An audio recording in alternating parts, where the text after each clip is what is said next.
नमस्कार सभी को। स्वामी श्रद्धानंद महाविद्यालय हिंदी विभाग आज मुंशी प्रेमचंद की 50वीं पुण्यतिथि पर उन्हें श्रद्धा सुमन अर्पित करने के लिए हम सब इसी आभासी मंच पर एकत्रित हुए। तो मुंशी प्रेमचंद की पुण्यतिथि कल है, मगर उनकी पूर्व संध्या पर हम उन्हें नमन करते हैं, याद करते हैं। और ये मुख्य रूप से ये प्रोग्राम जो है बच्चों का है, हमारे विद्यार्थियों का है, और विद्यार्थियों ने मुंशी प्रेमचंद के प्रति अपनी कृतज्ञता ज्ञापित करने के लिए कुछ ये कह लो तैयारी की है। उन्हीं की योजना थी कि उन्हें याद किया। ज्वाइन कर लिया प्रतिभा जी। अच्छा, तो उनकी ही थी कि मुंशी प्रेमचंद को याद किया जाए।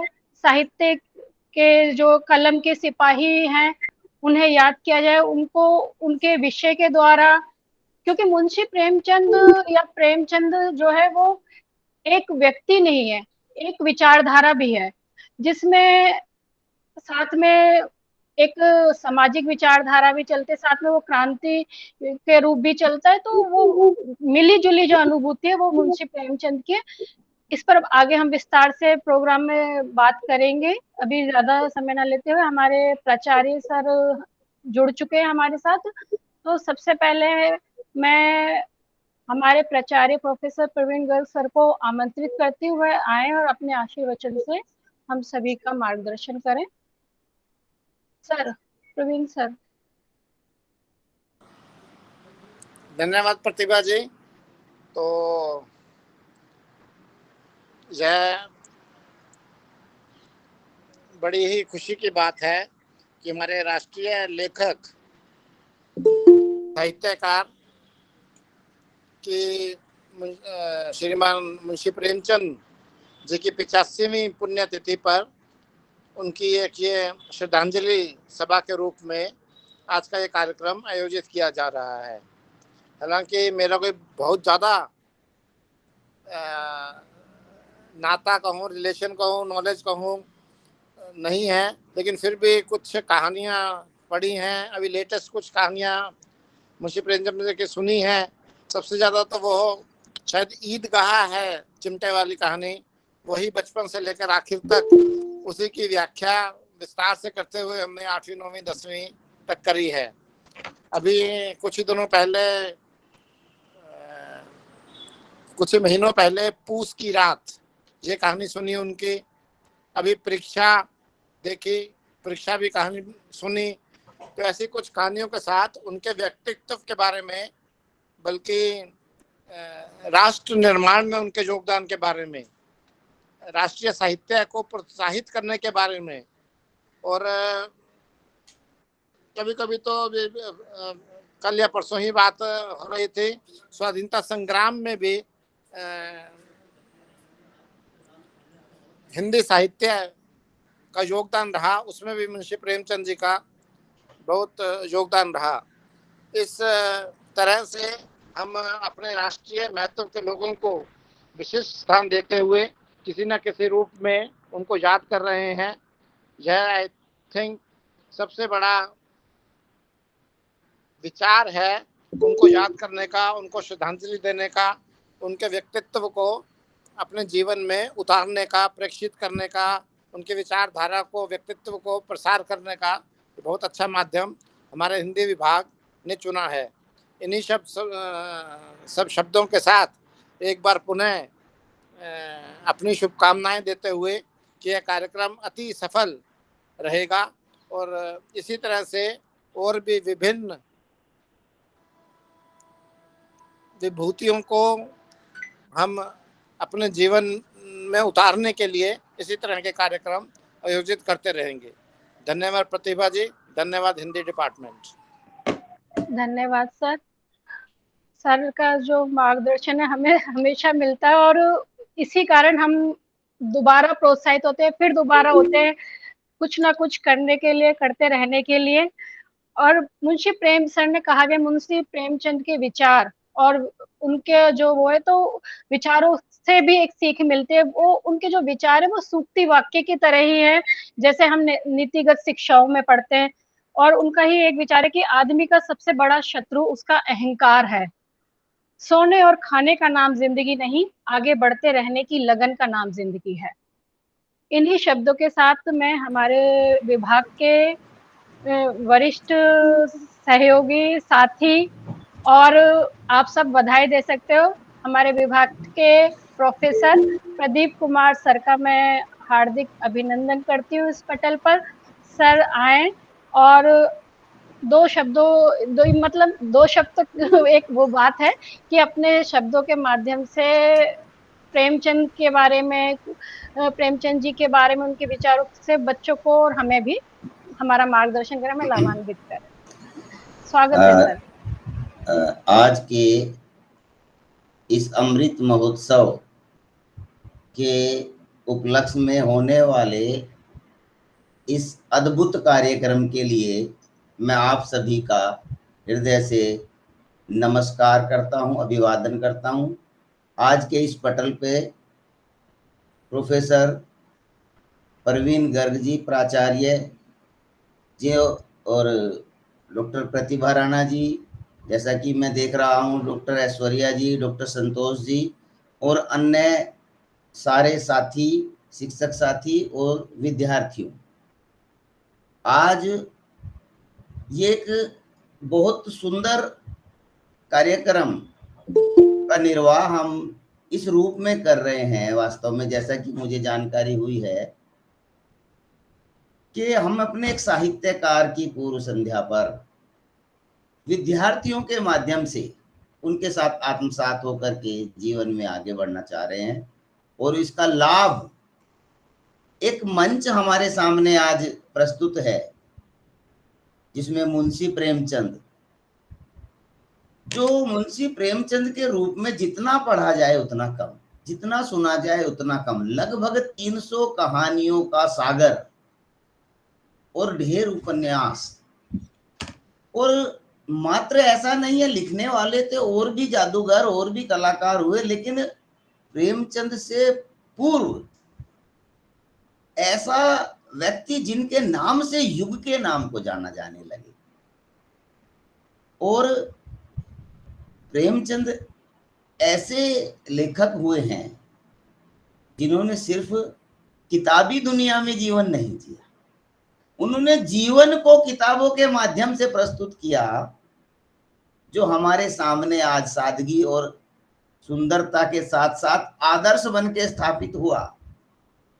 और ये आदर्श हमारा यथार्थोन्मुखी रहा, यानी यथार्थ के चित्रण को आदर्श बनाकर अगर किसी ने हमारे सामने सर्वप्रथम दिखाया तो वो मुंशी प्रेमचंद जी हमारे सामने रहे थे।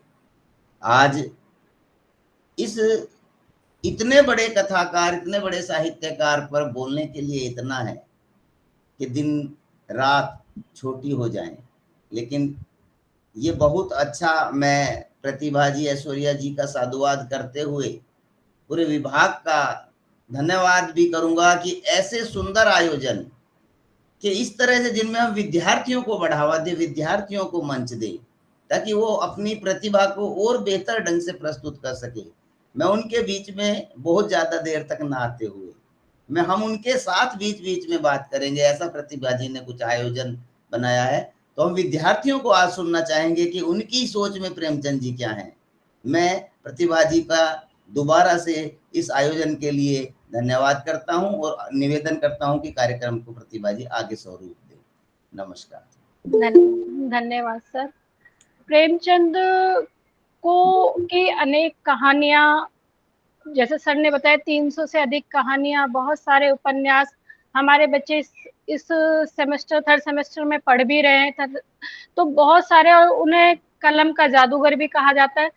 मगर प्रेमचंद जब उपन्यास और कहानियां लिख रहे थे, जो इतनी बहुत सारी, बहुत तादाद में लिखी, कुछ तो है जो हमारे सामने है, मगर बहुत सारी कहानियां और उपन्यास वो हैं जो पत्रिकाओं में ही छप कर रह गए, यानी और हमें प्राप्त नहीं हो पाई, यानी जिसे हम प्रेमचंद का अप्राप्य साहित्य भी कहते हैं। तो प्रेमचंद ने भरपूर लिखा है जो हमारे सामने उजागर भी है, और कुछ खोज भी चल रही है उसके पे कि उस साहित्य को खोजा जाए। इसी कड़ी में मैंने जैसे उनके कुछ पत्रों का अध्ययन किया तो देखा कि प्रेमचंद केवल कहानी और उपन्यास की बात नहीं करते थे। आप सब जानते हैं प्रेमचंद को, वो पत्रकारिता हंस पत्रिका का संचालन कर रहे थे और जागरण पत्र निकालते थे। तो इसी के रूप में जब वो पत्र व्यवहार कर रहे थे साहित्य की समृद्धि के लिए, तो तब उनका एक पत्र जो उनके ग्रंथ उसमें अप्राप्य साहित्य में गोयनका जी ने डाला कि उन्होंने अपनी मद्रास यात्रा के दौरान जो चंद्रगुप्त मौर्य नाटक का मंचन हुआ उस पर भी उन्होंने अच्छी खासी अभिनय को लेकर, चाणक्य के अभिनय को जिन्होंने भी निभाया डॉक्टर वो राजगोपाल जी, उस पत्र में चर्चा की। और उसमें जब वो बोलते हैं कि मैं पढ़ना चाहूंगी कि हिंदी एसोसिएशन ने हिंदी प्रचार सभा के वार्षिकोत्सव पर जनता को दुर्गादास नाटक और चंद्रगुप्त मौर्य के 4 सीन दिखाए। यद्यपि एसोसिएशन ने पहले से विशेष तैयारी ना कर पाई, फिर भी इन दृश्यों को देखकर मुझे ऐसा लगा कि यहाँ साधारणतः जो लोग अमेच्योर ड्रामे खेलते हैं उनकी अपेक्षा इन लोगों के अभिनय में कुछ स्वाभाविकता ज्यादा थी। ऐसे ही यानी कि रंगमंच के बारे में केवल वो नाटक और उपन्यास ही नहीं लिख रहे थे, रंगमंच के बारे में भी अच्छी जानकारी रखते थे। अब इसके बाद एक जो उदाहरण मैं पढ़ना चाहूंगी वो उनके ही एक पत्र है जो उन्होंने कुंवर सुरेश सेन के नाम लिखा। इसमें वो बाल मन की भी बात करते हैं, बाल मन को भी, बच्चों के मन को भी टटोलते हैं। और खुद उन्होंने कम लिखा, ईदगाह कहानी में तो लिखा, मगर उत्साहित क्या, प्रोत्साहित किया लेखकों को भी बाल रचना के लिए। जैसे उन्होंने कुंवर सुरेश सिंह के नाम जो पत्र लिखा उसमें लिखा कि वानर मिल गया, लड़कों को पहले से ही इसका इंतजार था, उसे देखते ही खुशी से उछल पड़े। बच्चों के लिए इसमें विनोद, मनोरंजन और ज्ञान वृद्धि का काफी सामान है। गेटअप बहुत ही सुंदर, मुझे आशा है कि बाल समाज का इससे कल्याण होगा। बच्चों के लिए लेख लिखना अत्यंत कठिन है। अब हम बड़ों के लिए क्योंकि समझते हैं कि बड़े जल्दी से समझ जाएंगे, कम बात में बहुत ज्यादा समझ जाएंगे, मगर बच्चों को बाल मन से तादाद में बिठाना, तो प्रेमचंद भी इस चीज को जानते थे और इसलिए वो लिखते भी कि बूढ़े मन से बालकों के लिए लिखा जाना वो भी बहुत बड़ी बात है। इसी तमाम तरीके की बातों पर एक पत्र और मुझे जो उन्होंने जयशंकर प्रसाद को लिखा। जयशंकर प्रसाद हम सब जानते हैं बहुत बड़े साहित्यकार हैं और छायावाद के आधार स्तंभों में से एक है। तो जयशंकर प्रसाद को जब वो पत्र लिखते हैं तो उसमें कहते भी है कि उनके उपन्यास कंकाल के बारे में बात करते हैं और उससे पहले कंकाल उपन्यास से पहले जब उन्होंने एक आलोचना वो उनके नाटक स्कंदगुप्त के बारे में भी कर चुके थे। तो कहते भी हैं स्कंदगुप्त के बारे में कि कंकाल की प्रशंसा करते हो कि जो लेखनी वर्तमान समस्याओं को इतना आकर्षक ढंग से जनता के सामने रख सकती है, इस तरह दिलों को हिला सकती है, उसे फिर वही बात मेरे मुंह से निकलती है उसके बारे में, यानी बहुत अच्छा लिखा। और इसके बाद कहते हैं कि पुरानी आधार पर अगर लिखते तो पूर्वजों की कीर्ति का, भविष्य के निर्माण का कितना भाग होगा, ये भी सोचना हमें जरूरी है। तो अब देखो भविष्य के निर्माण की बात, तो प्रेमचंद जैसे सर ने कहा कि आदर्शोन्मुख यथार्थवाद की बात तो जब करते हैं तो वहां भविष्य भी सोचते हैं। जब भी वो कि भविष्य, भारत का जो भविष्य वो बालक बच्चे भी हैं भारत का भविष्य, और भारत का भविष्य वो किसान भी है और वो मजदूर भी है जो मेहनत कर रहे हैं। तो उनके व्यथा पे भी, वो स्त्री की व्यथा पे भी लिखते हैं। वो फिर उनका निर्मला हो, सेवा सदन हो या रंगभूमि कर्मभूमि उपन्यासों में भी आते हैं। इसके बाद वो साहित्य के लिए भी जब लगातार प्रतिबद्ध है तो जहाँ के रहने वाले थे काशी नगरी के पर भी वो लिखते हैं कि काशी से कोई साहित्य की पत्रिका ना निकलती थी। काशी के लोगों के कलम से दूसरे नगरों की को फेज पहुंचता है और काशी में सन्नाटा, मस्जिद में दिया जले और घर में अंधेरा। मैं धनी नहीं हूँ, मजदूर आदमी हूँ, लेकिन काशी का यह अभाव मुझे लज्जास्पद जान पड़ता है, इसलिए मैंने हंस निकालने का निश्चय कर लिया, यानी हंस पत्रिका। मुझे इसके बाद वो एक बात और बहुत जरूरी जो मुझे लगी, जयशंकर प्रसाद को ही अपना पत्र लिखते हुए जब वो कहते हैं कि मुंबई आया है, मुंबई गए थे वो, और उस पे उधर लिखते हैं कि यहाँ की फिल्मी दुनिया देखकर चित्त प्रसन्न नहीं हुआ। अब देखो आज जब हम फिल्मों के पीछे, आज भी हमारे नौजवान पीढ़ी भी फिल्मों के पीछे भाग रही है, अच्छी बात है भागे, मगर फिल्मों से, सिनेमा से भी जो सार्थक चीज है वो ले तो वहां भी प्रेमचंद की एक चिंता थी और वो कहते भी कि जबकि सब रुपए कमाने की धुन में है, चाहे तस्वीर कितनी गंदी और भ्रष्ट हो, सब इस काम को 16 आना व्यवसाय की दृष्टि से देखते हैं और जन रुचि के पीछे दौड़ते हैं। किसी का कोई आदर्श, कोई सिद्धांत नहीं है। मैं तो किसी तरह ये साल पूरा करके भाग जाऊंगा, मतलब यहाँ मुंबई से चला जाऊंगा। शिक्षित रुचि की कोई परवाह नहीं करता, वही औरतों को उठा ले जाना, बलात्कार, हत्या, नकली और हास्यजनक लड़ाइयां सभी तस्वीरों में आ जाती हैं।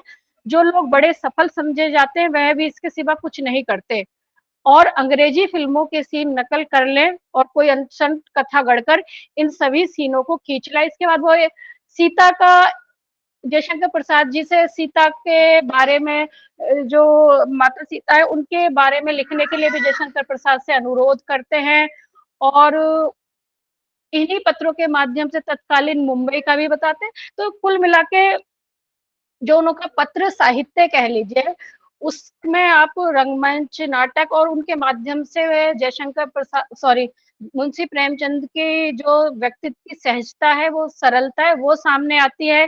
साहित्य के प्रति उनकी प्रतिबद्धता नजर आती है, समाज के प्रति प्रतिबद्धता नजर आती है। पत्रकार और पत्रकारिता के दायित्व पर वो चर्चा करते हैं। हंस और जागरण की भी चिंता करते हैं। सूचनाएं लिखने के प्रेरित करते हैं, समीक्षा लिखने के लिए प्रेरित करते हैं और इसके अलावा वो अपने परिवेश के बारे में, अपने परिवेश की समस्याओं के बारे में बात करते हैं। तो बहुत कुछ है कहने के लिए, मगर मुझे बस विषय का प्रतिपादन करना तो मैंने पत्रों के माध्यम से, कि उन्होंने पत्रों पर भी मेरे ख्याल से शोध हुआ है और भी होना चाहिए, कि पत्र भी बहुत तरीके से उनकी एक दृष्टि को सामने रखने का बहुत महत्वपूर्ण कार्य काम करते हैं। और प्रेमचंद के ही शब्दों में कि लेखक हर आदमी की बात कैसे सोच सकता है, वह तो जी हजूरी हुई, लेखक उसमें कहाँ रहा। लेखक किसी की परवाह किए बिना ही अपने विचार देगा और हृदय से जनता उन विचारों को लेगी भी, और फिर जनता भेड़ भी तो नहीं जिसे माना उसी के इशारे पर चलती रहे, यह तो अच्छी बात नहीं। तो कुल मिला के प्रेमचंद के जो विचार हैं, जो उनके वो है, वो किसी एक निश्चित विचारधारा से नहीं बंधे हुए, वो सबकी विचारधारा, उसमें उसमें गांधी के भी विचार हैं, उसमें अन्य जो महापुरुष हैं उनके भी विचार हैं, शिक्षा, विधवा विवाह सबके लिए है। बहुत उन्हीं इसी कड़ी में पहले जैसे बताया बच्चों का प्रोग्राम है, बीच-बीच में हम लोग जुड़ेंगे उसमें, संतोष सर है, ऐश्वर्या मैम है, हम लोग सभी हम जुड़ेंगे। मगर अभी कार्यक्रम की शुरुआत प्रिंसिपल सर ने की अपने आशीर्वचनों से, प्रदीप सर ने मार्गदर्शन किया। अब हम अपने छात्रों की तरफ आते हैं और सबसे पहले मैं आमंत्रित करती हूँ योगेश को, और योगेश मुंशी प्रेमचंद के बारे में बताएंगे और योगेश का विषय है, योगेश का विषय क्या है ऐश्वर्या जी मेरा? प्रेमचंद और साहित्य और प्रेमचंद, साहित्य और प्रेमचंद। तो योगेश, हम आपको सुनने के लिए उत्सुक हैं, आप आमंत्रित हो, स्वागत है।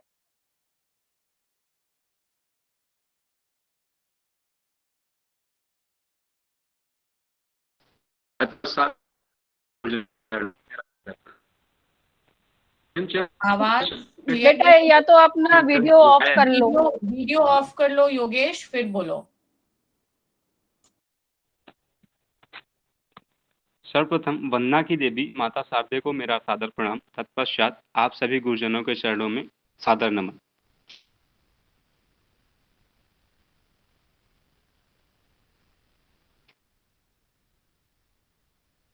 आवाज नहीं आ रही है।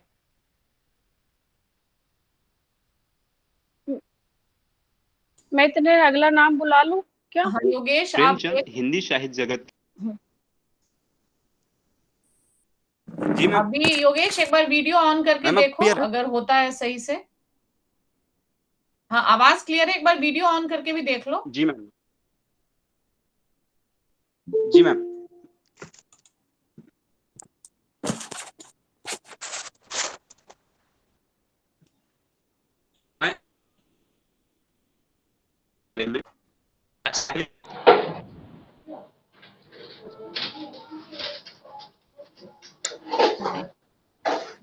दिक्कत हो रही है। या तो सभी हम लोग वीडियो ऑफ करते हैं, एक योगेश का रहने देते हैं। आलोक आप म्यूट करो अपने को।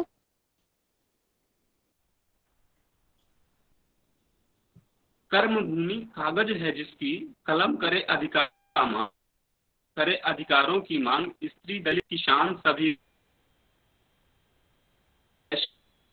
तो हम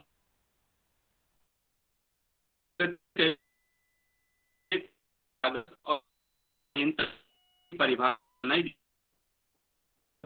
नहीं, वीडियो ऑफ ही कर लो योगेश, आवाज बिल्कुल भी क्लियर नहीं है। जी मैम। साहित्य में स्त्री, दलित और ग्रामीणों की भागीदारी का दमन न करने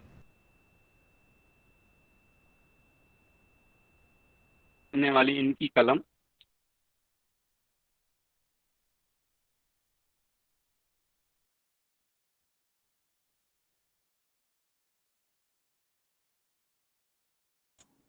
अगर सीमित है तो हर चीज अशक्त है, भुजाएं अगर छोटी हैं तो सागर भी सिमटा हुआ है, जीवन और मृत्यु के बीच जो भूमि है वह नियत की नहीं मेरी है।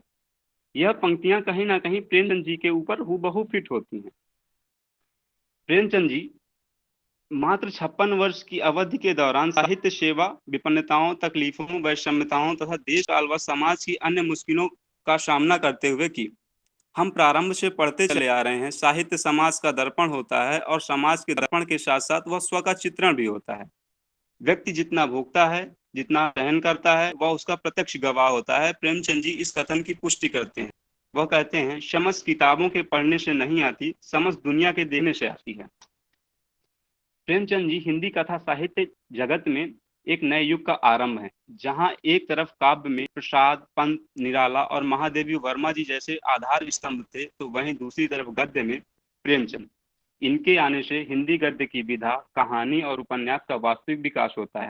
इन्होंने कहानी को आख्यान की देहली से उठाकर सच्ची कहानी के रूप में प्रस्तुत किया। उसमें घटना की प्रधानता के स्थान पर पात्र और भावना की प्रधानता का समावेश किया तथा वास्तविक मानव जीवन और मनोविज्ञान का संबंध उससे स्थापित किया।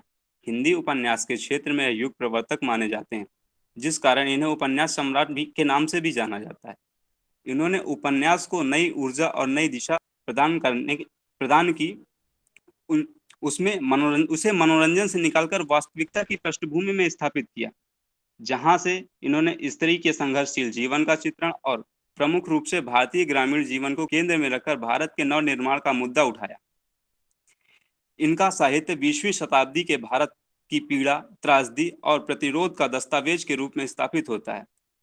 यह अपने लेखन के द्वारा उपन्यास को यथार्थ के धरातल पर स्थापित करते हैं। प्रेमचंद जी का दौर भारत में स्वतंत्रता आंदोलन का दौर था। स्वतंत्रता की विराट लड़ाई केवल अंग्रेजों के विरुद्ध न थी, अपितु यह अंग्रेजों के साथ साथ भारत में गुलामी और भारतीय लोगों की मानसिकता यह था छुआछूत, भेदभाव, जातिवाद। यह स्त्री है अतः इसे इन कार्यों को करने का हक नहीं है, यह दलित है अतः इसे इन कार्यों का हक नहीं है, यह स्त्री और दलित होने की वजह से इन कार्यों के लिए रूढ़ है। इन सभी को तोड़ा। इन्होंने पहली बार स्त्री और दलित के साथ साथ किसानों को साहित्य में हिस्सा दिया। गांधीवादी विचारधारा और प्रगतिशील लेखन से इन्होंने नवजागरण की चेतना और राष्ट्रीय आंदोलन की संघर्षशीलता को लगातार मुखरित किया है। अपनी कृतियों के माध्यम से इन्होंने किसानों की आर्थिक दशा, जमींदारों और पुलिस के अत्याचारों, ग्रामीण जीवन और समाज की कुरीतियों तथा शहरी जीवन की कमियों पर प्रकाश डाला है। 1906 से लेकर 1936 तक लगभग 30 वर्षों का इनका साहित्य समाज सुधार आंदोलन को प्रखर मुखरित करता है। इसके पहले यह उर्दू में लिखा करते थे। उर्दू का इनका प्रमुख साहित्य सोज़े वतन के नाम से जाना जाता है, जिसको तत्कालीन अंग्रेज सरकार के द्वारा दमन कर लिया गया था। 1918 में सेवा सदन का प्रकाशन हुआ। यह हिंदी में प्रकाशित इनका पहला उपन्यास माना जाता है। रामविलास शर्मा जी इसके बारे में टिप्पणी करते हुए कहते हैं, यह भारतीय समाज में नारी की पराधीनता की मुख्य समस्या को उठाने वाला उपन्यास माना जाता है। 1922 में प्रेमाश्रम किसान जीवन पर इनका यह पहला उपन्यास। यह अवध के किसान आंदोलन का मुखरित करने वाला उपन्यास है। वीर भारत तलवार राष्ट्रीय आंदोलन और प्रेमचंद 1918 से 1922 पुस्तक में कहा गया है कि प्रेम आश्रम हिंदी में किसानों के सवाल को उठाने वाला पहला उपन्यास है। 1925 रंगभूमि यह हिंदी साहित्य में एक क्रांति के रूप में स्थापित होती है। इसमें इसके केंद्र बिंदु में एक अंधे भिखारी को रखा गया है। 1925 निर्मला या अनमेल विवाह की समस्या को उठाती हुई रचना। 1926 कायाकल्प। 1927 प्रतिज्ञा विधवा विवाह, स्त्री के जीवन दशा और उसकी समस्याओं को उठाती है। 1928 गबन। 1932 कर्मभूमि अछूतों की समस्या तथा समाज में अछूतों के प्रति मानसिकता को दर्शाने वाली कृति मानी जाती है।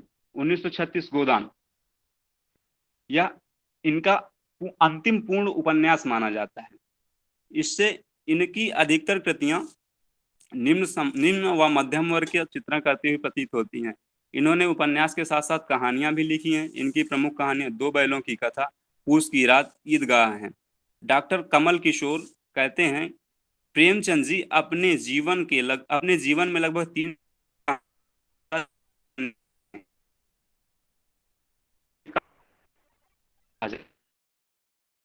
मैं रुकता हूँ।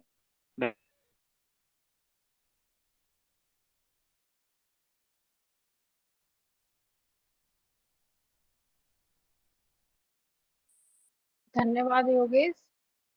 आपने प्रेमचंद और साहित्य का संबंध क्या पूरी उसकी रूपरेखा, उनकी कहानियों और उपन्यासों के माध्यम से बताई और कम समय में बड़े ही विस्तृत ढंग से बताई।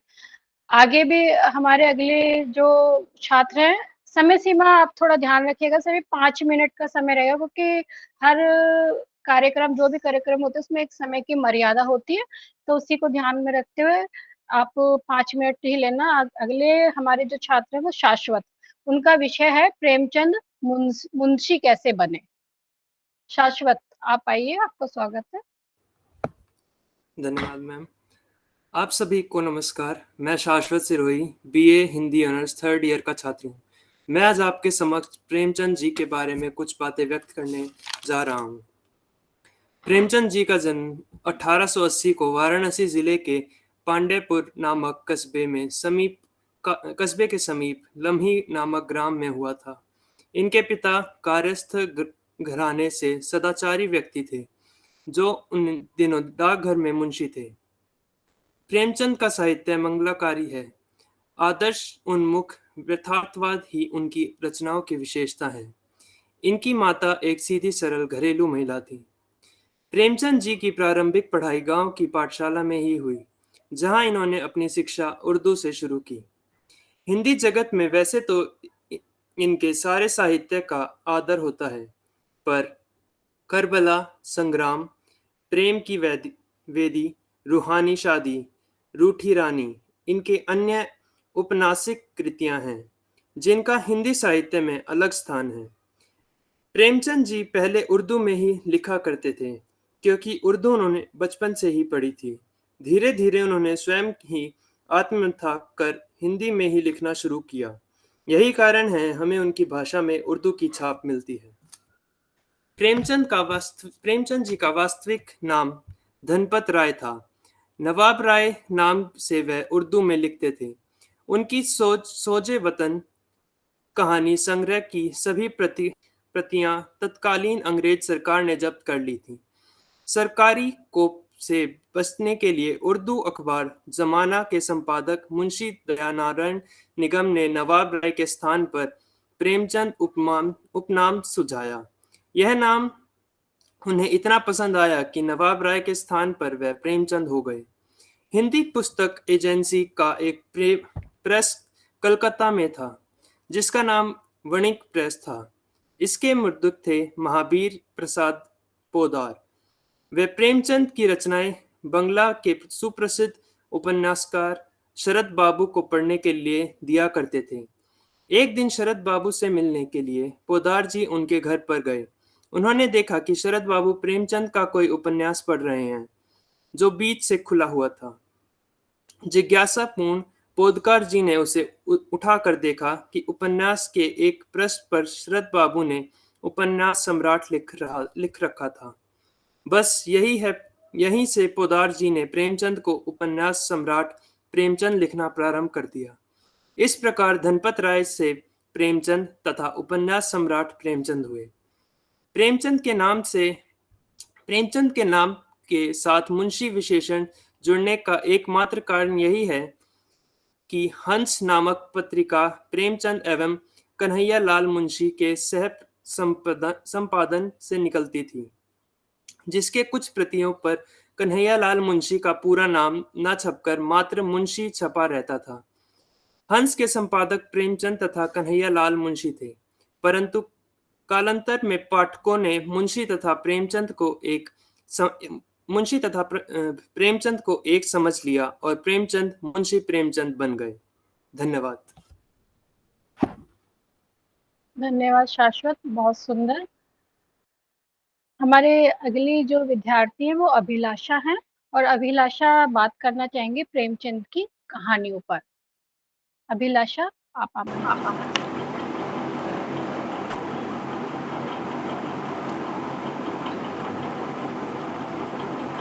आदरणीय यहाँ पर उपस्थित समस्त अतिथिगण, प्रिंसिपल सर, समस्त टीचर्स, आप सभी को मेरा शत शत प्रणाम। जैसा कि आज उनकी पुण्यतिथि तो कल है, लेकिन इस अवसर पर आज उनकी पुण्यतिथि हम लोग मना रहे हैं, तो आज मैं मुंशी प्रेमचंद जी को सच्ची श्रद्धांजलि अर्पित करना चाहूँगी। संतोष सर, आपका क्या हुआ मैम? कुछ नहीं बेटा, आप बोलो। आज मैं उनको सच्ची श्रद्धांजलि अर्पित करना चाहूँगी। मुंशी प्रेमचंद बहुमुखी प्रतिभा साहित्यकार थे। उन्होंने अपनी कहानियों में गरीबों और पीड़ितों की प्रति सहानुभूति की भावना जागृत की है। उन्होंने अपनी कहानियों में जनसाधारण की भावना, परिस्थितियों और उनकी समस्याओं का मार्मिक चित्रण किया है। मुंशी प्रेमचंद की कहानियाँ केवल कहानियाँ ही नहीं, बल्कि उस प्रकाश की तरह हैं जिसमें हमारी सामाजिक और व्यक्तिगत भ्रांतियों को मिटाने का प्रयास किया है। मुंशी प्रेमचंद जी ने 300 से भी अधिक कहानियाँ लिखी है। उन्होंने जब से जन्मे, उन्होंने जो भी कुछ देखा समाज में, वो सब कुछ उन्होंने मतलब किसी तरह से बात ना करके उन्होंने कहानी और उपन्यास के माध्यम से बताने का प्रयास किया है। मुंशी प्रेमचंद सामाजिक, राजनीतिक, आर्थिक, धार्मिक और इतिहास जैसे विषयों को अपने कहानी का आधार बताया है। उन्होंने धार्मिक अंधविश्वास, धार्मिक ढोंग, परंपरा, रूढ़ियों को समाप्त करने का प्रयास किया है। सन 1907 से 1936 तक उन्होंने कहानियाँ लिखी, जो सन 1907 में दुनिया का सबसे अनमोल रत्न कहानी उनकी पहली कहानी थी। इस कहानी में उन्होंने ये लिखा था कि खून का एक एक कतरा देश की हिफाजत के लिए जहाँ भी गिरे वो दुनिया का सबसे अनमोल रत्न है। ये कहानी भी राष्ट्रीय भावना से ओतप्रोत थी। सन 1907 से 1915 तक उन्होंने कहानी का संग्रह लिखा, जो सोजे वतन देश का मातम प्रकाशित हुआ। उसमें भी देश प्रेम के बारे में लिखा हुआ था, जिसे अंग्रेजों ने जब्त कर लिया। इसके बाद उन्होंने शतरंज और खिलाड़ी कहानी लिखी। इस कहानी में उन्होंने बताया कि जिस समय अंग्रेज हमारे देश में अपना शासन कर रहे थे, तो हमारे देश का जो शासक वर्ग था वो विलासिता के जीवन बिता रहा। और इसके बाद उन्होंने पूस की रात कहानी लिखी।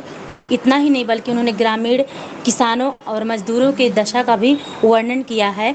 उन्होंने इस कहानी में लिखा कि एक हल्कू किस प्रकार से पूस की रात ठंड में अपने खेत में फसल की रक्षा करने के लिए जाता है, और थोड़ी सी नींद लग जाने के कारण नील गाय सारा खेत का दाना खा जाती है, जिसके कारण वो एक किसान से मजदूर बन जाता है।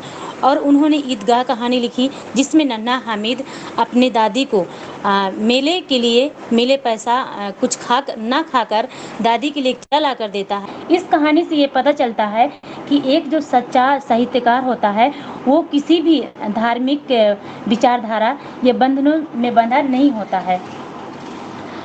जो उन्होंने नमक का दरोगा कहानी लिखी, इस कहानी में अधिकारी वर्ग की दशा का वर्णन किया गया है कि धन के लालच में न्याय का कोई मतलब नहीं होता। वहीं पर उन्होंने ठाकुर का कुआं जो कहानी लिखी है उसमें छुआछूत को दूर करते हुए नारी जाति को भी अपने कहानी का हिस्सा बनाया है। धन्यवाद।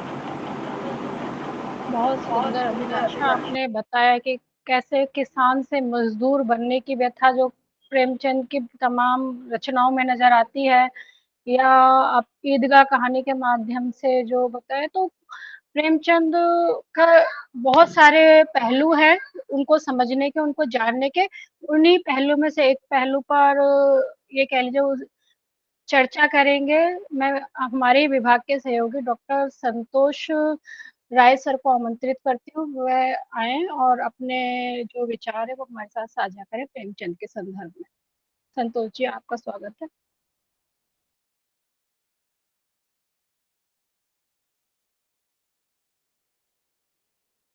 अनम्यूट कर लीजिए सर, अनम्यूट। धन्यवाद मैम। सभी वरिष्ठ जनों को नमस्कार और विद्यार्थियों को शुभकामनाएं। मैं तो मुझे ये पता था कि विद्यार्थियों को सुनना है और उसी सोच के साथ मैं बैठा भी हूँ कि विद्यार्थियों को ही सुनूंगा। और बहुत अच्छा बोल रहे हैं विद्यार्थी। अभी तक जिन विद्यार्थियों ने भी बोला वो हमको लगता है कि हमसे ज़्यादा नई दृष्टि के साथ वो प्रेमचंद को पढ़ रहे हैं। यही होता है दो पीढ़ियों के बीच का जो अंतर होता है।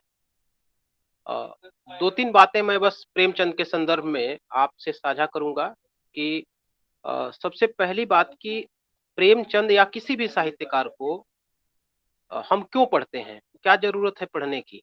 और आज के समय में जब व्हाट्सएप, फेसबुक, इंस्टाग्राम और तमाम तरह की सोशल साइट, इंटरनेशनल मीडिया हमारे जेब में खेल रही है, ऐसे में प्रेमचंद जैसे लेखकों की क्या जरूरत है। दूसरी चीज कि हमारे विद्यार्थी जो हिंदी ऑनर्स के विद्यार्थी हैं या अन्य विद्यार्थी जो हिंदी के नहीं हैं वो भी प्रेमचंद को पढ़ते हैं, उनको इस तरह के साहित्यकारों को पढ़ने से क्या मिलता है, पढ़ना भी चाहिए या नहीं। क्या आज हमारे लिए प्रेमचंद आवश्यक है, प्रासंगिक है, उनकी जरूरत है हमको पढ़ने की।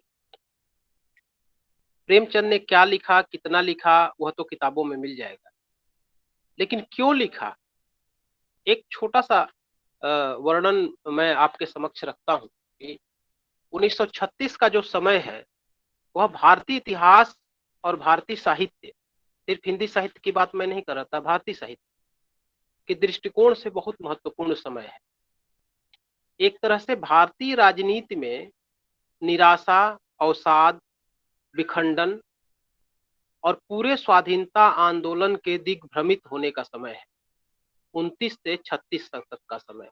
क्योंकि गांधी जी मुख्य धारा की राजनीति से अलग होकर सेवाग्राम आश्रम चले जाते हैं और वैसे समय में हिंदी में 3 महत्वपूर्ण रचनाएं आती हैं एक साथ।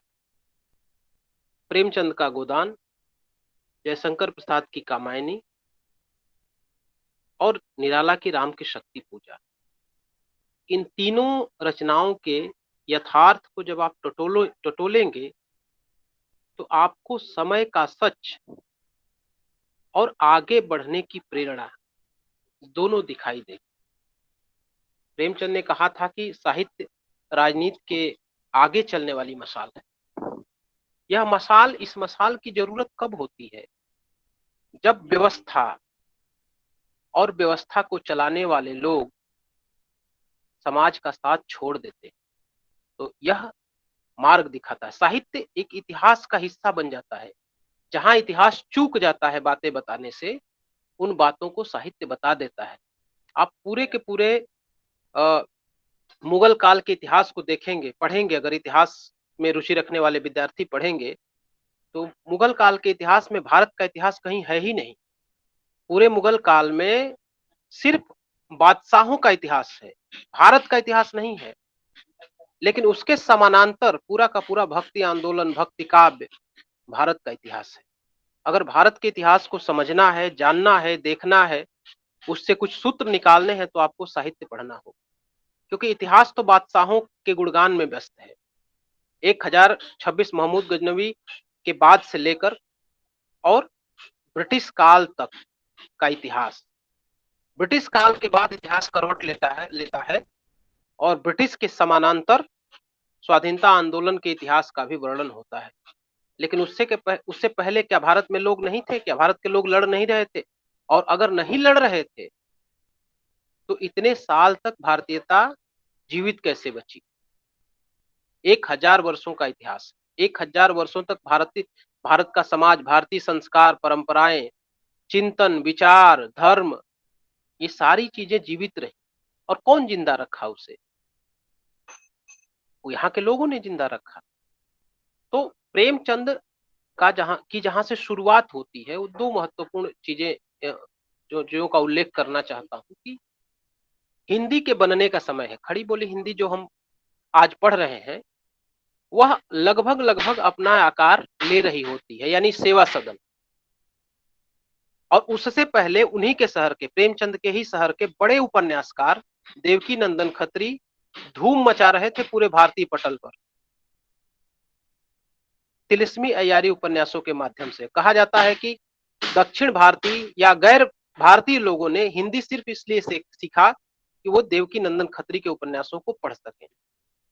प्रेमचंद हिंदी में आते हैं, प्रेमचंद उससे पहले उर्दू में लिखते थे, हिंदी में आते हैं और अपने पूर्ववर्ती साहित्यकारों से सिर्फ क्या लेते हैं?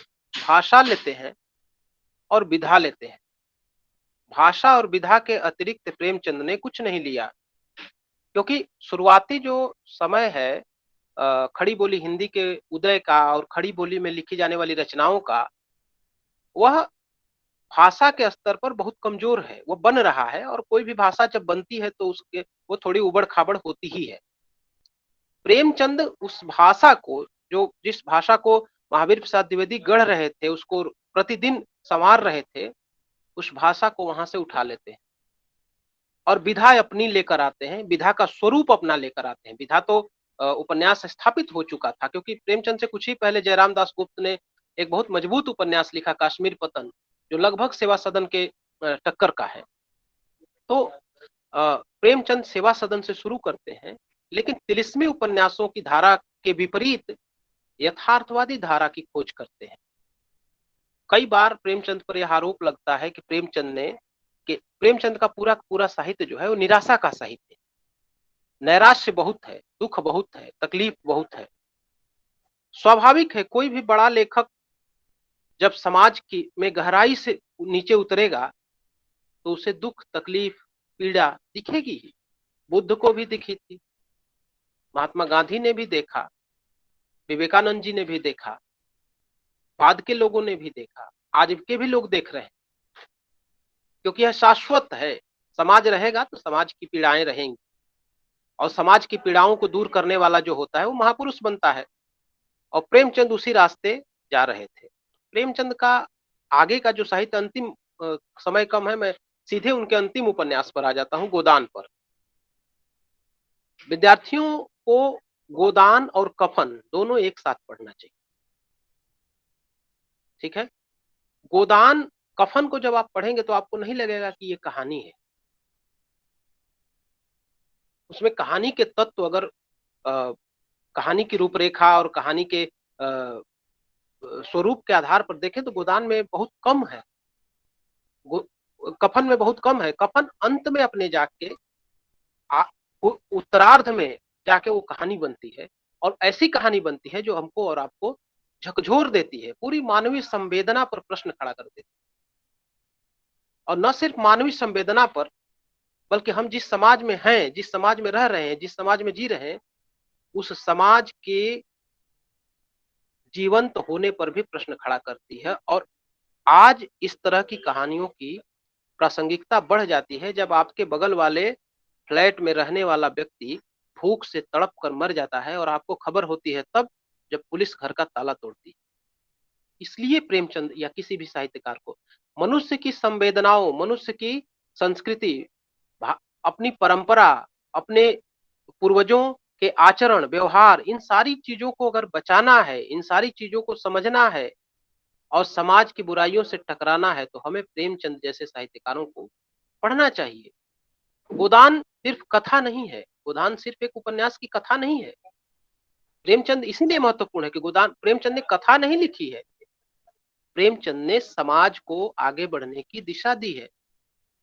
उस दिशा में बहुत सारी बातें पड़ती हैं, बहुत सारे अवरोध पड़ते हैं, बहुत सारे नकारात्मक चीजें पड़ती हैं। उनको कैसे सकारात्मकता से आप लेकर आगे बढ़ते हैं, किस तरह से रंगभूमि में जो पात्र आते हैं या गबन में जो पात्र आते हैं या कायाकल्प में, त्यागपत्र में, ये पात्र कौन है? प्रेरक पात्र है। प्रेरक पात्रों को हमेशा हमें ध्यान से पढ़ना चाहिए कि आपको प्रेरणा कहाँ से मिल रही है। प्रेमचंद ने जिस निराशा और दुख को अपने कथा साहित्य में गढ़ा है, म्यूट कर लो बाकी, वह हमें प्रेरणा देने वाले पात्र हैं, हमें प्रेरित करते हैं, हमें मजबूत बनाते हैं। हमारे बच्चे, हमारे लोग बहुत छोटी छोटी समस्याओं से बिखर जाते हैं। आज का जो समय है, इसमें बिखरना बहुत आम बात है, हम प्रतिदिन सुनते हैं। तो बच्चों को बिखरने से अगर बचना है तो उनको प्रेमचंद को पढ़ना चाहिए। प्रेमचंद का पात्र बिखरता नहीं है, टूटता नहीं है, वह लगातार संघर्ष करता है और अंतिम समय तक संघर्ष करता है। तो संघर्ष की जो शक्ति मिलती है, संघर्ष के लिए जो प्रेरणा मिलती है, वह तो साहित्य से ही मिलेगी। ठीक है, तो इसीलिए हम प्रेमचंद को समझे, जाने, पढ़ें और आज के समय में, आज के जीवन में इनकी कितनी जरूरत है, कितनी अहमियत है, इसको भी हम समझें और तुलना करें कि क्या आज, अगर प्रेमचंद आज होते तो क्या लिखते, आज का गोदान कैसा होता, आज का कफन कैसा होता। शायद 1936 के कफन और गोदान और 1918 के सेवा सदन से ज्यादा विभत्स और विकृत होता। क्यों? क्योंकि समाज अभी भी उन चीजों को लेकर चल रहा है। ऐसा नहीं कि अंग्रेज चले गए तो अंग्रेजियत चली गई ना, अंग्रेजियत है और वह चरित्र भी है, स्वभाव भी है और सारी चीजें हैं। प्रेमचंद उसके खिलाफ ही लड़ रहे थे ना। प्रेमचंद अछूत समस्या पर लड़ रहे थे। प्रेमचंद की पूरी लड़ाई भारतीयता की लड़ाई थी, भारतीय परंपरा की लड़ाई थी, भारतीय चिंतन की लड़ाई थी, भारतीय स्वभाव की लड़ाई थी। और पूरे के पूरे सनातन परंपरा में, हिंदू परंपरा में जो समाज व्यवस्था थी, जिसके लिए हम जाने जाते थे, मुगल काल वाली समाज व्यवस्था नहीं, सामंतवाद वाली समाज व्यवस्था नहीं, सहज समाज व्यवस्था जो हिंदू समाज की रीढ़ थी, उस व्यवस्था को कहीं न कहीं प्रेमचंद अपने साहित्य में स्वीकार करते हैं और उसे आगे बढ़ाने, अपनाने और उसका सम्मान करने की प्रेरणा हमें उनके साहित्य से मिलती है। और आगे जो विद्यार्थी बोलेंगे उनको सुनना मुझे अच्छा लगेगा। अभी 2-3 विद्यार्थियों ने जो कहा उसमें बहुत सारी नई चीजें हमको मिली। बड़ा अच्छा लगा कि हम जो नहीं सोच पाते हैं वो भी हमारे विद्यार्थी सोच रहे हैं। बहुत बहुत धन्यवाद। धन्यवाद सर। और प्रेमचंद ऐसे हैं कि उनके बारे में जितना पढ़ा जाए, जितना कहा जाए, फिर वो भी कम है, क्योंकि बहुत सारी पढ़ते मानव मन की भी, मस्तिष्क की भी वो खोलते हैं और सोचने को, विचारने को मजबूर भी करते हैं। मजबूर तो नहीं कह सकते, प्रोत्साहित करते हैं। अब हम फिर अपने विद्यार्थियों की तरफ लौटते हैं। अगली जो प्रस्तुति देंगी, अपने विचार बताएंगी, वो ठाकुर का कुआं प्रेमचंद की प्रसिद्ध कहानी है।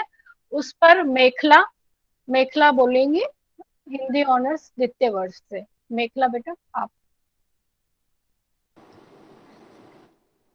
यहाँ पर उपस्थित सभी अध्यापकों को मैं सादर प्रणाम करती हूँ। आज मैं मुंशी प्रेमचंद की कहानी, जिसका शीर्षक है ठाकुर का कुआं, पर ठाकुर का कुआं सुनाना चाहूंगी, जिसमें उन्होंने छुआछूत पर बताया है।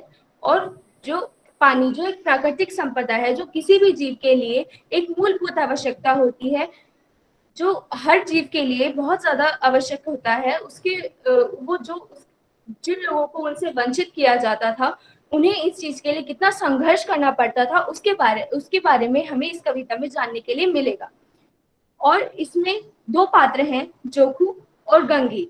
जोखू लोटे से पानी पी रहा होता है कि तो उसको पानी में से बदबू आती है, तो गंगी से बोलता है कि ये सड़ा पानी कहाँ से लाए, इसमें बदबू आती है।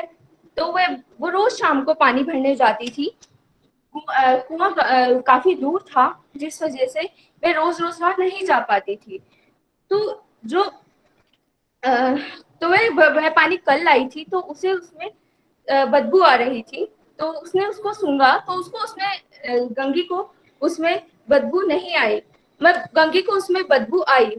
तो वह बोली कि हो सकता है कुएं में कोई जानवर गिरकर मर गया होगा, दूसरा पानी पर कहाँ से आएगा, ठाकुर के कुएं पर कौन चढ़ने देगा, लोग बात बनाएंगे। और साहू का कुआं तो गांव के उस पार है, वहां से भी कौन पानी लाने देगा, और कोई कुआं गांव में है भी नहीं।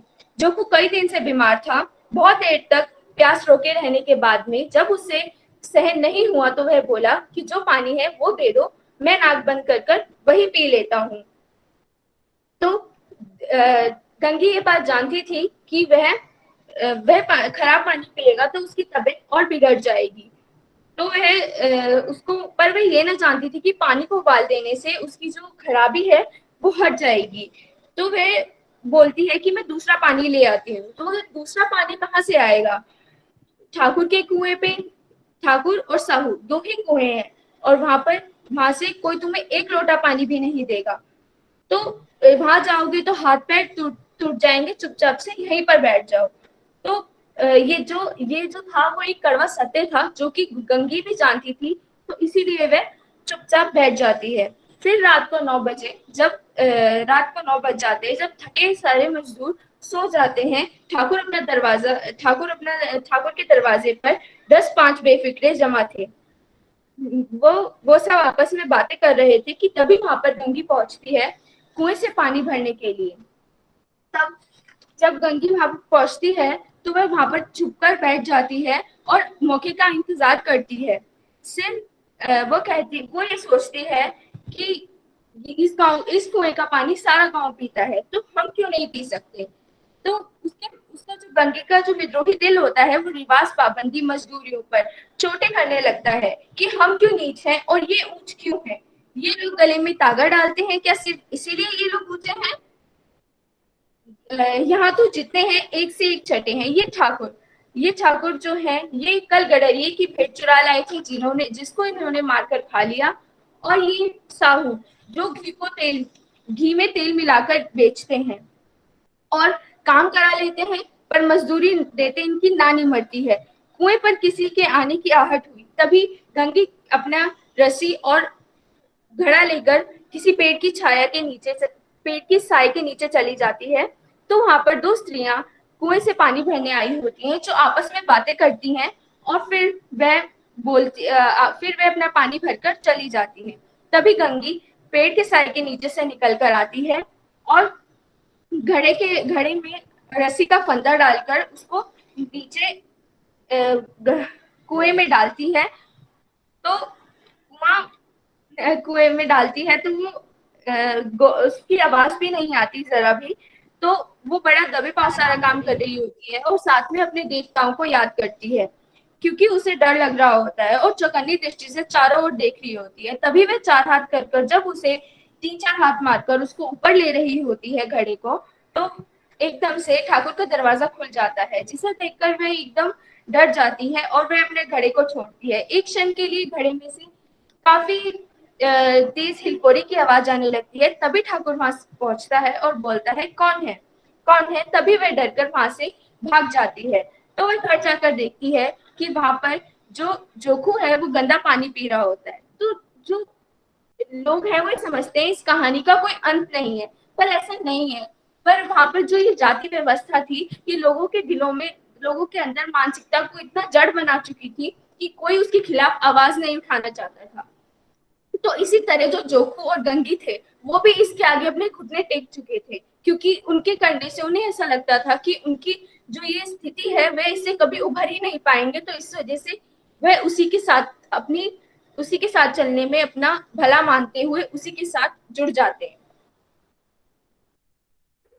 बहुत सुंदर मेखला। और प्रेमचंद के कहानी और उपन्यासों की, जैसे मैंने शुरुआत में कहा कि विशेषता एक है कि एक विधा से दूसरी विधा में परिवर्तित। तो जिस तरीके से तुमने ठाकुर का कुआं कहानी का वाचन किया, उसके वो बताए, तो उसमें एक नाटकीयता, एक रंगमंचिता का गुण मैं स्वाभाविक रूप से देख रही थी। और उनकी अनेक कहानियों का मंचन तो हुआ ही है। कार्यक्रम हमारा समाप्ति की ओर बढ़ रहा है। छात्रों के रूप में अंतिम जो प्रस्तुति है, जो अपने विचार प्रेमचंद के बारे में बताएंगे, वो है प्रद्युम्न। और उनका विषय है प्रेमचंद और उनकी पत्नी के बीच संवाद। प्रद्युम्न, आप आमंत्रित हो।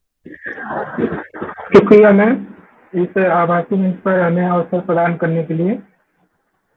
इस आभासी मंच से जुड़े सभी आदरणीय गुरुजनों को मेरा प्रणाम, तथा इस मंच से जुड़े सभी बड़े भाई और बहनों को तथा मेरे मित्र साथियों को मेरा नमस्कार। जैसा कि आप सबको पता है, सर्वाधिक लोकप्रिय महान उपन्यासकार, कहानीकार तथा विचारक श्री मुंशी प्रेमचंद जी, जिन्होंने वाराणसी के पावन धरती पर जन्म लिया, जिन्होंने कहानियों, उपन्यासों और अन्य रचनाओं के माध्यम से समाज में फैली कुरीतियों, लगभग मान्यताओं, गलत मान्यताओं तथा समाज में एक दूसरे के प्रति व्यवहार तथा अंग्रेजी हुकूमत के त्रस्त किसानों के जीवन आदि को प्रस्तुत किया। मैं आज मुंशी प्रेमचंद जी की 85वीं पुण्यतिथि 8 अक्टूबर के पूर्व संध्या पर उनके जीवन के कुछ संवाद, जो उनकी पत्नी शिवरानी देवी, जो उनकी दूसरी विवाहित पत्नी थी, जी के बीच होते हैं, कुछ को प्रस्तुत करूंगा, जिसके माध्यम से हम सभी को कुछ न कुछ सीखने को मिलता है। जैसा कि हम सभी को पता है कि मुंशी प्रेमचंद का जो जीवन बीता वो स्वतंत्रता के पहले ही था। उसमें उन्होंने एक लेख लिखा था, जिससे हिंदू महासभा वाले नाराज हो जाते हैं, जिस पर उनकी पत्नी उनसे पूछा कि आप ऐसा लिखते ही क्यों हैं, जिसकी लोग भड़क जाते हैं और दुश्मन बन जाते हैं। इस पर प्रेमचंद जी जवाब देते हैं कि लेखक को पब्लिक और गवर्नमेंट अपना गुलाम समझती है। आखिर लेखक भी कोई चीज होता है, अगर वह सभी की मर्जी के मुताबिक लिखे तो काहे का लेखक, काहे लेखक का भी अपना अस्तित्व होता है। गवर्नमेंट जेल में डाल देती है, पब्लिक मारने की धमकी देती है, इससे लेखक डर जाए और लिखना बंद कर दे। वे स्पष्ट करना चाहते हैं कि यहाँ सभी को खुश नहीं रखा जा सकता। समाज और राष्ट्र के लिए जो भी उचित हो उसे हमें बेइज्जत करना चाहिए। उसके लिए हमें किसी से डरने की आवश्यकता नहीं है। हमें अपने कर्मों को निडरता और आत्मविश्वास के साथ करनी चाहिए। वो किसी को बुरा भी लग सकता है और किसी को अच्छा भी लग सकता है। वे अपने कथन के माध्यम से कहते हैं कि आत्मसम्मान की रक्षा हमारा सबसे पहला धर्म होता है। और उन्होंने अपने दूसरे कथन में कहा, मैं पढ़ रहा हूँ कि डरपोक प्राणियों में सत्य भी गूंगा हो जाता है। मैं इसी के माध्यम से दूसरी संवाद की तरफ बढ़ता हूँ कि एक बार किसी बात पर उनकी पत्नी ने भगवान का नाम लिया, तो उन्होंने प्रेमचंद ने भगवान का नाम लिया, तो प्रेमचंद जी ने कहा कि भगवान मन का भूत है जो इंसान को कमजोर कर देता है। उनके यहाँ कहने का मतलब है कि भगवान के नाम के भरोसे बैठे रहना और कुछ ना करना, ये मनुष्य की सबसे बड़ी गलती होती है, जो एक अंधविश्वास में पड़ने से रही सही अक्ल भी चली जाती है। इस पर उनकी पत्नी कहती हैं कि गांधी जी तो दिन रात ईश्वर ईश्वर चिल्लाते रहते हैं। जवाब में प्रेमचंद जी बोलते हैं कि वह एक प्रतीक भर है। गांधी जी देख रहे हैं कि जनता बहुत सचेत नहीं है, और फिर तो जनता भी सदियों से भगवान पर विश्वास किए चली आ रही है। जनता एकाएक अपने विचार बदल नहीं सकती। अगर एकाएक जनता को कोई भगवान से अलग करना चाहे तो वह संभव ही नहीं है। इसी से वे भी शायद भगवान का ही सहारा लेकर चल रहे हैं, जिससे लोगों को एक किया जा सके और स्वतंत्रता के लिए उन्हें जागरूक किया जा सके। उन्होंने अपने कथन के माध्यम से कहते हैं कि केवल बुद्धि के द्वारा ही मानव के मनुष्यत्व प्रकट होता है, न कि किसी। और लास्ट में मैं उनका एक और कोट पढ़ना चाहूंगा, जो वो कहते हैं कि जो शिक्षा प्रणाली लड़के लड़कियों को सामाजिक बुराई या अन्याय के खिलाफ लड़ना नहीं सिखाती, तो उस शिक्षा में जरूर कोई ना कोई बुनियादी खराबी है। धन्यवाद। मैम। बहुत बढ़िया। आपने प्रेमचंद का जो वो है, अपने प्रेमचंद को उनकी पत्नी के साथ संवाद, यानी प्रेमचंद जो संवाद आपने बताए कि प्रेमचंद ऐसा नहीं था कि बाहर कुछ और थे और घर में कुछ और थे। वो इतने सहज और सरल थे, उनके विचार जो थे वो भी उतने स्पष्ट थे। और जो आपने उदाहरण दिए उसके माध्यम से भी, और आत्मसम्मान की बात, और वो आत्मसम्मान केवल प्रेमचंद का आत्मसम्मान नहीं, हर आम इंसान का, हर व्यक्ति का आत्मसम्मान की बात प्रेमचंद करते हैं। जैसा मैंने बताया कि कार्यक्रम हमारा समाप्ति की ओर बढ़ रहा है, तो मैं अपनी सहयोगी, कार्यक्रम की संयोजिका डॉक्टर ऐश्वर्या झा जी को आमंत्रित करती हूँ। मैम से अनुरोध है, धन्यवाद ज्ञापन से पहले वो मुंशी प्रेमचंद के बारे में, उनके जो विचार है उसके बारे में भी थोड़ा हमारा और विद्यार्थियों का मार्गदर्शन करें, यानी बताएं हमें, उनके विचारों से हमें भी लाभान्वित करें। तो और उसके बाद औपचारिक धन्यवाद ज्ञापन करें। पहले हम विचार जानना चाहेंगे मैम के मुख से, क्योंकि देखो प्रेमचंद के बारे में जितना जाने उतना ही कम है।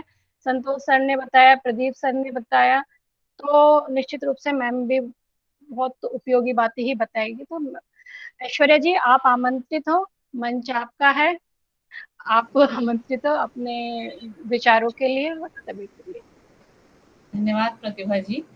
हाँ, जैसे जब ये कार्यक्रम की रूपरेखा हम बना रहे थे तभी हमने ये तय किया था कि ये कार्यक्रम बच्चों का है, और क्योंकि पहली बार था तो शायद बच्चे भी मतलब तैयार नहीं हो पा रहे थे, लेकिन मुझे आज लगता है ये कार्यक्रम देखने के बाद कि अगला जब हम कोई कार्यक्रम करेंगे तो और भी बच्चों का जो बच्चे जो हैं उसमें ज़रूर और भी ज़्यादा भाग लेंगे। और आज भी जिन्होंने किया है वो बहुत ही अच्छा किया है। और जैसा संतोष जी ने कहा कि बच्चों के दृष्टिकोण से हम परिचित हुए, और जिस तरह से उन्होंने बताया कि वो प्रेमचंद को जो जानते हैं, जो देखने का उनका नजरिया है, उससे उसको हम जान पाए, तो ये एक बहुत बड़ी एक उपयोगिता रही आज के कार्यक्रम की। जैसे आपने भी पहले कहा कि प्रेमचंद सिर्फ अब एक व्यक्ति नहीं है बल्कि एक विचारधारा है, और उपन्यास सम्राट, कलम के जादूगर, मतलब जो चीजें उनके लिए जो विशेषण इस्तेमाल किए जाते हैं वो उनके महत्व को स्वतः सिद्ध करते हैं। लेकिन फिर भी उनकी मृत्यु, जैसे हम 50वीं पुण्यतिथि कल उनकी होगी, और एक दिन पहले उस पूर्व संध्या पे हम उन्हें याद कर रहे हैं, और इस समय भी उन्हें याद करना अपने आप में ही उनके प्रासंगिकता को, हम उन्हें क्यों पढ़ रहे हैं, इसको दिखाता है। जैसा आप सबने बात की, और हम सभी जानते हैं कि प्रेमचंद हिंदी कथा साहित्य के क्षेत्र में उस समय आते हैं जब कहानी और उपन्यास के नाम पर साहित्य में केवल काल्पनिक कथाएं, रोमांच, अय्यारी, जिसमें हम देवकीनंदन खत्री, गोपाल राम गहमरी, इन सभी लोगों के उपन्यासों को देखते हैं, और ऐसे उपन्यासों की बाढ़ सी आ गई थी। लेकिन उसी समय स्वाधीनता आंदोलन भी अपने धीरे धीरे अपने चरम पे जा रहा था, और भारतीय जनता की चेतना में परिवर्तन आने लगा था। तो उस परिवर्तन को प्रेमचंद जैसा जो एक पारखी दृष्टि रखने वाला साहित्यकार हो सकता है, उसी ने पहचाना, और उन्होंने अपने उपन्यासों में, अपने कथा साहित्य में उन अस्वाभाविक घटनाओं को ना रखकर जो एक यथार्थ है उसको प्रस्तुत किया। तो हम कह सकते हैं कि प्रेमचंद का हिंदी कथा साहित्य में प्रवेश उसे कल्पना का जो एक क्षितिज था, या उस अस्वाभाविक क्षितिज से उतार कर जीवन के यथार्थ पर स्थापित करता है। और उनका जो साहित्य के उद्देश्य के संबंध में जो एक मंतव्य है, जिसको मैं यहाँ पढ़ना चाहूंगी, कि अब साहित्य केवल मन बहलाव की चीज नहीं है, मनोरंजन के सिवाय उसका और भी कुछ उद्देश्य है। अब वह केवल नायक नायिका के संयोग वियोग की कहानी नहीं सुनाता, किंतु जीवन की समस्याओं पर भी विचार करता है और उन्हें हल करता है। उनका यह वाक्य ही अपने आप में उनके साहित्य के महत्व को और उनकी प्रासंगिकता, जो अभी भी बरकरार है और आने वाली हर सदी में बरकरार रहेगी, उसको दिखाता है। क्योंकि समाज को देखने के कई तरीके हो सकते हैं, अलग अलग तरीके होते भी हैं, लेकिन इससे इतर समाज को देखने की जो एक कोशिश होती है, जो मुंशी प्रेमचंद को इतना महान बनाती है कि उन्होंने जो किरदार लिए अपने कथा साहित्य में, वो बिल्कुल ऐसे हैं जिनसे हम रोज आज भी दो चार होते हैं। वो चाहे घीसू हो, माधव हो, हल्कू हो, अलोपी दीन हो, होरी हो, सूरदास हो, ये सभी अति साधारण पात्र हैं। लेकिन ये अति साधारण ही पात्र आज हिंदी साहित्य में असाधारण चरित्र या असाधारण पात्र के रूप में हैं। होरी, सूरदास जैसे पात्र जो हैं वह प्रतीक हैं कि अगर अभी भी किसानों के साथ या उनकी जमीन को हड़पने की जो साजिशें होती हैं, इस तरह की बातें होती हैं, तो सूरदास, रंगभूमि के सूरदास का नाम आता है। या किसानों के व्यथा या दुख तकलीफ की बात आती है तो होरी का चरित्र हमारे सामने आता है। या सवा सेर गेहूं में जो हम देखते हैं कि जो कहानी है जिसमें शोषक समाज की जो एक घृणित सच्चाई है, जिसका पता चलता है कि 7 साल पहले जो सवा सेर गेहूं एक कर्ज के तौर पे लिया जाता है, वो कई वर्ष बीतते बीतते कई मन अनाज तक पहुंच जाता है और आज भी इस स्थिति में कोई खास परिवर्तन हमें नजर नहीं आता। तो ये चीजें दिखाती हैं कि प्रेमचंद क्यों प्रेमचंद हैं, कि आज भी हमें क्यों उन्हें पढ़ने की जरूरत होती है। अगर हम वैसे भी बात करें तो कोई भी पुस्तक मेला अगर अभी भी हो जाए या हम ऑनलाइन पोर्टल की बात करें, जो भी पुस्तकें खरीदते बेचते हैं, तो अभी भी जो आजकल के शब्दावली में कहें तो प्रेमचंद का कथा साहित्य बेस्ट सेलर अभी भी होता है। तो ये भी अपने आप में दिखाता है कि प्रेमचंद कितने महान सिर्फ एक लेखक के तौर पे ही नहीं, बल्कि उन्होंने जिस हिसाब से समाज पे जो अपना एक प्रभाव दिया, वह अपने आप में उनकी प्रसिद्धि को, उनकी प्रासंगिकता को बहुत अच्छे तरीके से दिखाता है। तो मैं यही कहना चाहूंगी कि आज का ये कार्यक्रम बिना बच्चों के, वैसे तो कोई भी कार्यक्रम सफल नहीं हो पाता, लेकिन आज का कार्यक्रम जरूर है कि बिना बच्चों के सहयोग से संभव ही नहीं था। योगेश, शाश्वत, अभिलाषा, मेखला, प्रद्युमन, इन लोगों ने बहुत कम समय में जो ये अपना आलेख या अपना मंतव्य हमारे सामने रखा, इसके लिए हम हिंदी विभाग की तरफ से उनको धन्यवाद देते हैं और आगे भी जरूर चाहेंगे कि वो इस तरह के कार्यक्रम हो तो सिर्फ वही नहीं बल्कि उनके साथ के जो और उनके सहपाठी हैं उसमें भाग लें। और मैं हिंदी विभाग की ओर से सभी विद्यार्थियों का और जो दूसरे विभाग के शिक्षक हमारे साथ जुड़े रहे सभी का बहुत बहुत धन्यवाद देती हूँ। हमारे हिंदी विभाग की प्रभारी डॉक्टर प्रतिभा राणा का धन्यवाद देती हूँ कि वह हर कार्यक्रम को पूरी मुस्तैदी के साथ हमारे साथ करने में तैयार रहती हैं। आप सबका फिर से बहुत बहुत धन्यवाद और हम आगे भी अपने बच्चों से इस तरह के कार्यक्रम की अपेक्षा रखेंगे।